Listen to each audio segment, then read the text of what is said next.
Bonjour à tous, aujourd'hui je vous présente le matériel que j'utilise pour l'aquarelle. Donc concernant les papiers, le papier que j'utilise le plus souvent c'est le Montval de Canson, donc en format 32 cm sur 41 avec un grain fin.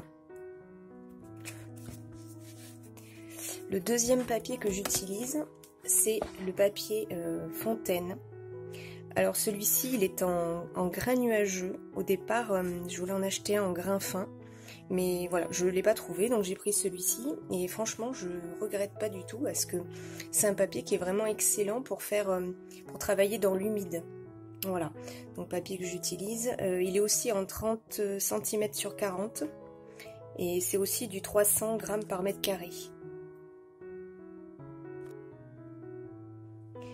Alors ensuite, concernant vraiment l'aquarelle, donc voilà, moi je travaille beaucoup avec de l'aquarelle en godet. Alors c'est la marque Brea d'Albe, du magasin d'Albe. C'est de l'aquarelle extra fine. Et voilà, donc je me compose mes nuances, voilà, avec les différents godets. Ensuite, il m'arrive aussi d'ajouter de l'encre aquarelle. Donc c'est la marque PBO qui fait ça. Donc j'ai un petit échantillon jaune, le cyan, le vermillon, le vert. Donc celui-ci c'est le ciel naturel et le gris. Voilà. Ça c'est vrai que j'aime beaucoup utiliser parce que c'est très pigmenté, donc c'est plutôt agréable de rajouter toujours une petite goutte en fait dans les mélanges. Par contre il faut faire attention parce que c'est très pigmenté, donc si on en met trop c'est vite trop coloré. Alors concernant les pinceaux, alors moi j'utilise surtout des pinceaux de la marque Raphaël.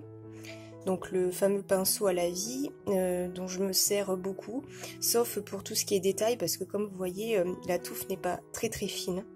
Donc pour tout ce qui est détail en fait je vais plutôt utiliser, c'est la marque Raphaël aussi, les soft aqua en plusieurs tailles ou les petits gris purs de Raphaël.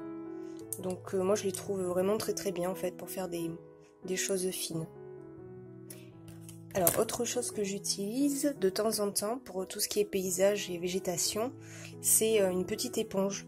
Voilà, je trouve que ça fait un rendu assez naturel en fait.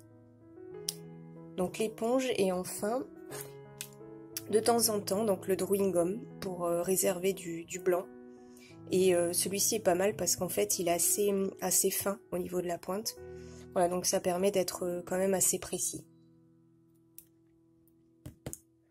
Voilà, mais c'est tout pour le matériel aquarelle. Je pense que je referai peut-être une vidéo concernant le matériel que j'utilise pour l'huile et l'acrylique.